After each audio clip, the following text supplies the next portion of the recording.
Okay, so let's just get to this point. You guys, as Derek and the Dominoes, didn't hardly have any sort of publicity, films, photographs. Nothing. Can you explain what happened with that? It was almost an incognito band, you know.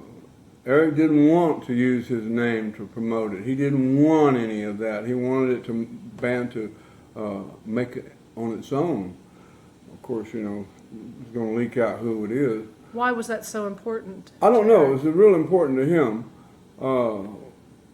I didn't get it. I understood it, but I just figured you needed everything. But we only did one of everything. We really did one tour when we got the band together. We did one tour. Actually, we did one album together with someone else, and that was All Things Must Pass with George. And then we did like one small club tour of Great Britain. Then we came back and did another little bit larger tour, just a couple of places, you know, here and there. We did one album in the United States, the Layla and Other Sorted Love Songs album. We only did one photo session at Eric's house in the garden. Only one photo session. Who took the photos for that particular session? Well, if you hadn't asked me, I would have been able to tell you. Oh, you can think of it. It was Alex Ormsby Gore's brother or cousin. I believe it was her cousin. But his name is right on the tip of my brain. I'm sure somebody will. Was he a photographer? What? Was he a photographer? I don't think so. I think he just had a camera. I mean, we set our own shots up and everything. Right. But we only did one of everything. We did one album, like I was saying, in Miami, the Layla album. We did one TV show, the Johnny Cash show. We did one American tour. We did one failed attempt at a second album. Mm-hmm. That was it. All one-offs. No, the only video is the one on Johnny Cash show. Right. Well, was Robert Stigwood behind all of this, or was it just Robert Stigwood did not like the whole idea of Eric being incognito. He wanted Eric to be out in the front, but Eric wasn't ready to handle the front of the stage right then. He also wanted Eric to be a solo artist, isn't that correct? Of course, but even though he managed the band as well, it was all, everybody knew it was steps for Eric to step into the limelight. We all knew that. Nobody was looking like, well, this is, well, I was thinking it was a band, you know, and that we were going to be able to branch out and do our solo projects and come back again, you know, and perform. No, I didn't know. But what I didn't know then, I didn't know until I found out. So how did it come about that you were able to get on Johnny Cash, seeing that was a real country show, filmed at the Ryman? That was the only musical show that we had in the States at the time that we had a chance with. But that was strictly country stuff. And so it came up that before our tour that we could do the Johnny Cash show. But it was a country thing. And so Carl Radle suggested that we do It's Too Late, She's Gone. And so we sent that in, if you believe this or not.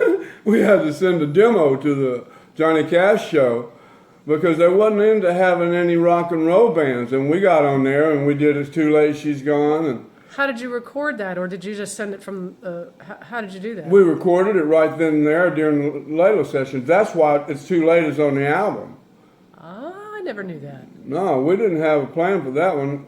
We needed a country song right then and there so they could get it to them, so we would be able to go straight away and do the thing from Miami, you know, or you know, within a few weeks. And so it was all done right then and there. Well, Carl Radle said, "Why don't we do It's Too Late?" You know, Bob Wills' song. Brilliant, Carl. You know, that all happened like that. Nothing about the Layla album was planned, except the songs that we had already written. Right. So that was the only plan. When you did the Johnny Cash, so explain how that whole thing went down and what was the atmosphere. Oh, it was great. Who was there? It was the Ryman Auditorium. It was jam-packed. All for the country folks, you know. Some were for Derek and the Dominoes, but it was there the Johnny Cash show was all country acts, and so it was all country except for us. And of course, then everybody knew it wasn't a surprise that Eric Clapton, was in the band. But I mean, Eric was big fans of these particular people, weren't yeah. But my Granny Whitlock, Uncle Tommy, and Aunt Ginger, their two daughters, my mother, and were all on the front row, and it was a great time was had by all for sure. Oh, that was but huge. they were all on the front row. Put them up at the big nice hotel downtown in the Heritage Hotel or Hermitage. Put them up there, and it was great having Granny Whitlock and them on the front row of what used to be a church, Right. So I mean, we're really going to be doing it. That And there I was up there, when we were all wound up tighter in Gibson's on a Saturday night, believe you me. So when Johnny Cash came out first time and they were starting to film, he goes up, moves on speed. He was all wound up. We were all wound up. Carl Perkins was all wound up. And I felt guilty, man. I felt like a whore in the church on the front row with a baby on both knees. I mean, that's what I really felt guilty. My family was there, and I was loaded to the gills, man. That's the truth. But we did the thing after we got finished. After we got finished with it, the Did show you know they let out that country audience, and then there were a line going 2 times around the building of all the rock and rollers, and so they let everybody out, all those country folks that wanted to get out of there. They let them, and then a few stayed, and then they let the other people in, and we recorded some other stuff. No video was on the thing, but they got, I think it was 3 songs we did for them. Well, did you know that Carl Perkins was going to be on the show? Yeah, and it was great. So you had it sort of worked out what you were going to do? They worked it out backstage. That was it, And the partying partying essentials were laid out on a big picnic table on the other side of the curtain backstage, and so they had all drinks and everything for everybody. It was a lot of fun. And when after it was all over, said and done with, and we had done our American tour, it was a few months or so later after the tour, I decided to go visit my family in Memphis, in Millington, just outside of Memphis. And I was on a plane, and Johnny Cash, we were getting ready to take off, and I don't know why they were over there, but Johnny Cash and June and their young son, John Jr., and he was celebrating his 9th birthday. I think that was in New York Airport, I think is where it was. His 9th birthday, and they walked on the plane, and he said, "Son, meet Bobby Whitlock. He was just on my show." Well, explain. Oh, man, it was awesome. That is awesome, but there was a story behind that, and why he knew to say something about you. What happened during the Johnny Cash show when you were filming? Oh, yeah, I forgot. Well, when he first came out, then it was like live, and they had, if something went wrong, they only had like 30 seconds to make it right. Well, he came out and he did on speed, and he said, "Ladies and gentlemen, from London, England, Mr. Eric Clapton," and started, and I was at the piano, and I raised my hand like a kid in school, and I went, "Wait a minute, I'm not," and he stopped in the middle of it. They're filming all this. He stopped introducing us, and I said, "I'm from Memphis." And he's from Tulsa, Oklahoma, and he's from Hollywood, and that's my Granny Whitlock and them all sitting down there on the front row. And man, the whole place came unglued. Johnny Cash, everybody was dying laughing.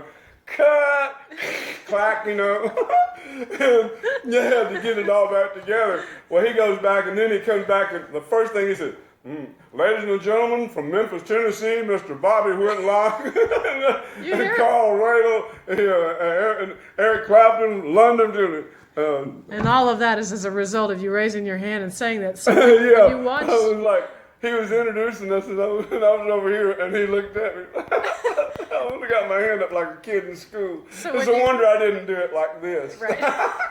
when you watch the Johnny Cash show, you can see what just happened because he introduces you first. Yeah. That's why I did it. I'll bet Eric's like, there's Bobby goes again. Yeah, well, there's nothing anybody could do because, I mean, if it was to be done, you could count on me getting it done, you know. And you weren't initially going to be singing the harmony part, were you? No, they wasn't really expecting all that, you know. Well, that's... You can see a look in Eric's eyes, you know. They knew I was going to be singing second part harmony, all right? Right. But I knew that right then, if I didn't get my ass in gear and do it right and put a fire under his ass, it was the only one shot I was going to have to be able to do it. And I did. And I kicked it in gear, and oh man, it was perfect, you know. But you can see there's a couple times Eric's eyes kind of go, what? And he looked like, what? Hey, calm down, you know. Well, baby, you were the fire. Oh yeah, I did put a fire under Eric Clapton's ass, that's for sure. Cause if you got me back there supporting you, you better get going because I'll run right and over you. Well, you know? You can pretty much tell in that particular recording. yeah, it was good. That was my time to shine. It's a good thing I took advantage of the moment, you know. But I could hear it. I kept my eyes on him. I was watching everything. That's how I operated. Well, it's good. I mean, You that's know. how you get the support, and I mean, that's what we do. That's how you get that particular greatness happening. Yeah, You know? well, you have to have somebody right there doing that. You know, Yeah. you got to have that invisible thing. It really worked for the two of you, your vocals, the two of you together. Yeah, it really did because you know I got a lot. I learned a lot singing with Delaney and Bonnie, but I was doing that before. I mean, where all you came R&B that I was a part of, I knew how to sing harmonies. I knew how to do pirouette. I knew how to turn around. I knew what background harmonies and what. I knew all about falsetto and all that from when I was a young person just breaking into the world of music. Man, my ears were open. Smokey and Robinson and the Miracles. Man, Imperials. I mean, so it was like some incredible. But see, everybody brings something with them to wherever they are. So the combination of what you brought, the combination with Eric and of course the other guys, it really worked for Layla. I mean, it's such a beautiful record. There was one time, and I remember this. It was right after I got to Eric's house, Hurtwood Edge, and it was just him and me, and his old dog, his dog named Jeep. That was all. I thought I was coming for a short visit, but at one point when we starting singing and playing in the TV room, it's just me and Eric. It dawned on me, the only rhythm and blues and real gospel and real rock and roll in the whole country of Great Britain was standing in his TV room, and that was me. I was the only American from all of our troupe there. There was nobody. They got all their music and things from records that they bought, you know, skittle music or skiffle music. Yeah. And no, there was a time when only rock and roll, rhythm and blues, and R&B in the state, the whole of Great Britain was in his living room, and that was me. Wasn't that beautiful? The combination was just Yeah, magic. it worked perfectly. It worked perfectly. My input on All Things Must Pass, that big piano and all that pump organ and the Hammond organ on all of that. And that's Eric and I doing all the backgrounds on everything, except for My Sweet Lord, and then that's just George and me, and I'm singing the second part.